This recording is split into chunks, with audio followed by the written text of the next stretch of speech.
Hello everyone, Faruk study চ্যানেলে আপনাদের স্বাগত। তো আমাদের ভারতের 28টি অঙ্গরাজ্য এবং 9টি কেন্দ্রশাসিত অঞ্চলের যে জাতীয় উদ্যান এবং অভয়ারণ্য রয়েছে তা সহজ ট্রিক্সের মাধ্যমে আমরা জানব। এবং প্রত্যেকটি রাজ্য দেখতে পাচ্ছেন যে জম্মু কাশ্মীর ভারতের আমাদের লাস্ট পয়েন্ট ইন্দিরা কল থেকে কন্যাকুমারী এবং দক্ষিণতম বিন্দু ইন্দিরা পয়েন্টে, এবং এদিকে আমাদের অরুণাচল প্রদেশের কিবিথু এবং গুজরাটের যে গুহারমতি রয়েছে। তো উত্তর প্রান্ত থেকে শুরু করে আমরা দক্ষিণ প্রান্তে যাব এবং দক্ষিণ প্রান্ত থেকে পূর্ব প্রান্তের যে 7 সিস্টার স্টেট রয়েছে তারপর আলোচনা করার পর আমরা মধ্যপ্রদেশের ভোপালে এসে থামব। তো এরকমভাবে আপনাদের সামনে প্রত্যেকটি রাজ্যের যে জাতীয় উদ্যান এবং অভয়ারণ্যগুলি রয়েছে তা সহজ ট্রিক্সের মাধ্যমে তুলে ধরছি। ক্লাসটি না টেনে আপনারা শেষ অবধি দেখবেন। দেখতে পাচ্ছেন যে বিভিন্ন ট্রিক্স আপনাদের সামনে অবলম্বন করা হয়েছে, তাহলেই আমরা এইগুলি সহজে মনে রাখতে পারব। দেখতে পাচ্ছেন, তাহলে আমরা প্রথম রাজ্য আলোচনা করার পূর্বে আপনাদের যে ছবিগুলো দেখতে পাচ্ছেন বইয়ের পেজে সেগুলি খুবই গুরুত্বপূর্ণ। যেমন এখানে দেওয়া হয়েছে ভরতপুর পাখিরালয়, যেটি রাজস্থানে অবস্থিত। চাকরির পরীক্ষায় বারবার এসে থাকে যে ভরতপুর পাখিরালয় কোন রাজ্যে অবস্থিত, তো রাজস্থানে। তারপর বলা হয়েছে পেরিয়ার জাতীয় অরণ্য, যেটি কেরল রাজ্যে রয়েছে, 1982 সালে সেই প্রতিষ্ঠিত হয়। তারপরে দেখতে পাচ্ছেন চিত্তওয়ান অভয়ারণ্য বিহার রাজ্যে অবস্থিত। মধুমালাই জাতীয় অরণ্য তামিলনাড়ু রাজ্যে অবস্থিত।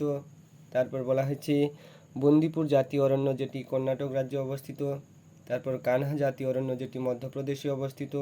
সুন্দরবনের বাঘ, যেটা আমাদের পশ্চিমবঙ্গ রাজ্যে অবস্থিত, 1987 সালে ওয়ার্ল্ড হেরিটেজ সাইট পায়। তো অবশ্যই এগুলি মনে রাখবেন। তারপর কাজিরাঙ্গা ন্যাশনাল পার্ক, যেটি আমাদের আসাম রাজ্যে অবস্থিত। তারপর বলা হয়েছে গির জাতীয় অরণ্য, যেটি গুজরাট রাজ্যে অবস্থিত। একদম বিখ্যাত, খুব পরীক্ষায় আসে। গির জাতীয় অরণ্য কোথায় রয়েছে সেটি দেখতে পাচ্ছেন, সিংহের জন্য বিখ্যাত, যেটা আমাদের গুজরাট রাজ্যে অবস্থিত। তো এবারে আমরা এক এক করে উপর থেকে নিচে যাব। বলা হচ্ছে জম্মু কাশ্মীর। জম্মু কাশ্মীর বর্তমানে কেন্দ্রশাসিত অঞ্চল। তো দেখতে পাচ্ছেন Salim Ali national park, Dachigam national park, Kishtwar national park, Ramnagar national park. দেখো আপনাদের সামনে ট্রিক্সের মাধ্যমে তুলে ধরা হয়েছে জম্মু কাশ্মীর। কাশ্মীরের সেলিম গাম কিনবে রামনগরে। কাশ্মীরের সেলিম কি কিনবে? গাম কিনবে রামনগরে। এটি একটি ট্রিক্স তৈরি করা হয়েছে। এবং কাশ্মীরের থেকে কাশ্মীর মনে রাখবেন। তারপর সেলিম থেকে সেলিম আলী ন্যাশনাল পার্ক, গাম থেকে দাচিগাম ন্যাশনাল পার্ক, কিনবে থেকে কিস্তওয়ার ন্যাশনাল পার্ক, রামনগরে থেকে রামনগর ন্যাশনাল পার্ক। তো এরকমভাবে আমরা যদি মনে রাখি ছন্দটা, তাহলে আমাদের কিন্তু জম্মু কাশ্মীরে কি কি ন্যাশনাল পার্ক রয়েছে তা মনে হয়ে যাবে পরীক্ষার হলে। কী কী বলা হলো? Salim Ali national park, NP থেকে ন্যাশনাল পার্ক বোঝানো হয়েছে, দাচিগাম ন্যাশনাল পার্ক এবং Kishtwar national park, Ramnagar national park. তো আমরা রাজ্যটা জানলাম যে ভারতের একদম লাস্ট পয়েন্ট যে ইন্দিরা কল রয়েছে সেই অংশটা আমাদের উত্তর প্রান্তের প্রথম অবস্থায় রয়েছে জম্মু কাশ্মীর। তো জম্মু কাশ্মীর এই এরিয়াটার মধ্যে এই সমস্ত আমাদের জাতীয় উদ্যানগুলি রয়েছে। তারপরে ভারতের উত্তর প্রান্তের শেষ রাজ্যের নাম হচ্ছে হিমাচল প্রদেশ। এবার হিমাচল প্রদেশ জানবো, পরীক্ষায় আসে ভারতের উত্তর প্রান্তের শেষতম বর্তমানে রাজ্যের নাম কি। তো আমরা জানি যে জম্মু কাশ্মীর ছিল শেষ রাজ্য, কিন্তু জম্মু কাশ্মীর বর্তমানে কেন্দ্রশাসিত অঞ্চল, সেজন্য ভারতের উত্তরের শেষ রাজ্যের নাম হচ্ছে হিমাচল প্রদেশ। এবার হিমাচল প্রদেশে কি বলা হয়েছে? হিমা রূপী নিয়ে গেল গ্রেট হিমালয়ে গোবিন্দের কাছে। তাহলে হিমা থেকে হিমাচল প্রদেশ। তারপরে রুপি থেকে রুপি ভাওয়া ন্যাশনাল পার্ক নিয়ে গেল, এটা কিছু না। গ্রেট হিমালয় থেকে গ্রেট হিমালয়ান ন্যাশনাল পার্ক। গোবিন্দের কাছে গোবিন্দ থেকে গোবিন্দ সাগর ন্যাশনাল পার্ক। এরকমভাবে আপনারা মনে রাখবেন। এক নম্বর তাহলে Rupi Bhawa national park, great Himalayan national park, Gobind Sagar national park. দেখো আমরা এখানে কি দেখতে পাচ্ছি? হিমাচল প্রদেশ, এটা এটুকু অংশ যে রয়েছে ইয়েলো কালারের, এটা হচ্ছে গ্রেট হিমালয়ান। তারপর গোবিন্দ সাগর স্টার চিহ্ন এদিকে লেখা আছে পাঞ্জাবে, তো মনে করবেন না যে এটা পাঞ্জাবে রয়েছে। স্টার চিহ্ন মানে গোবিন্দ সাগর ন্যাশনাল পার্ক হিমাচল প্রদেশে রয়েছে।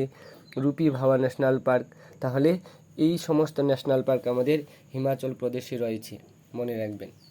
তারপরে রাজ্য হচ্ছে আমাদের উত্তরাখণ্ড ধরব। উত্তরাখণ্ডের রাজধানী আমাদের দেরাদুন, যেটা ভারতের অরণ্য গবেষণাগার।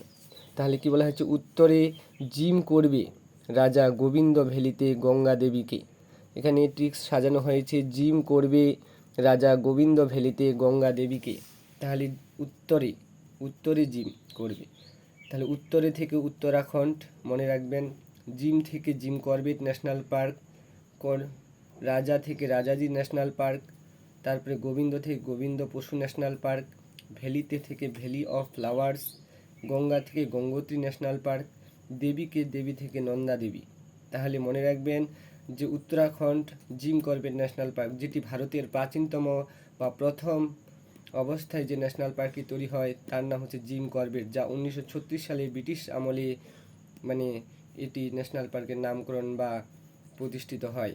তো মনে রাখবেন ভারতের প্রাচীনতম বা ভারতের প্রথম যে জাতীয় উদ্যান রয়েছে তার নাম হচ্ছে জিম করবেট ন্যাশনাল পার্ক। 1936 সালে ব্রিটিশরা এই জাতীয় উদ্যানটি প্রতিষ্ঠিত করেছিল। এটা হচ্ছে গাড়োয়াল জেলার, যেরকম 1973 সালে উত্তরাখণ্ডের গাড়োয়াল জেলার মণ্ডল গ্রামে চিপকো মুভমেন্ট হয়, যেখানে সুন্দরলাল বহুগুণা ছিলেন প্রধান নেতা। তো মনে রাখবেন জিম করবেট ভারতের প্রাচীনতম এবং প্রথম জাতীয় উদ্যান, খুব পরীক্ষায় আসে।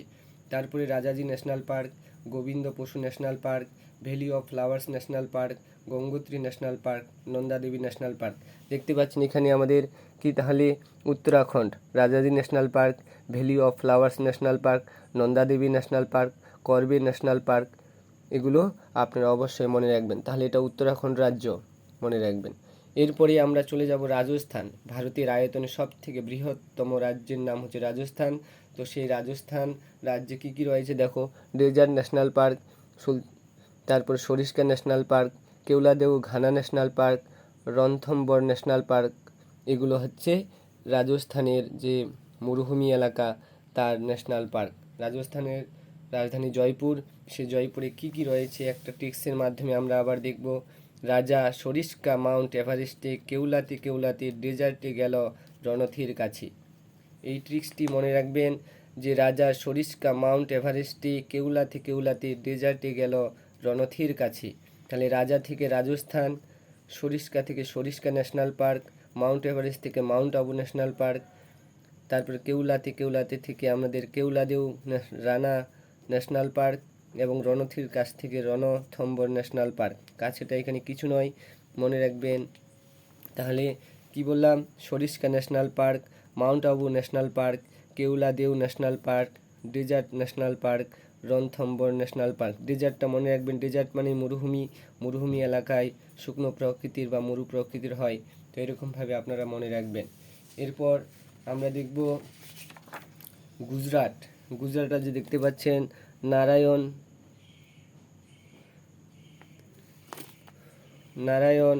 সরোবর national park, wild ass national park, Nal Sarovar national park, Gir national park. Sorry, এখানে একটা পোকা এসে পড়ল, তো আপনারা কিছু মনে করবেন না। নারায়ণ সরোবর ন্যাশনাল পার্ক, তাহলে আমরা ট্রিক্সটা দেখব। কি বলা হয়েছে, গজে গির নল নারায়ণ ওয়াইল্ড বল করে।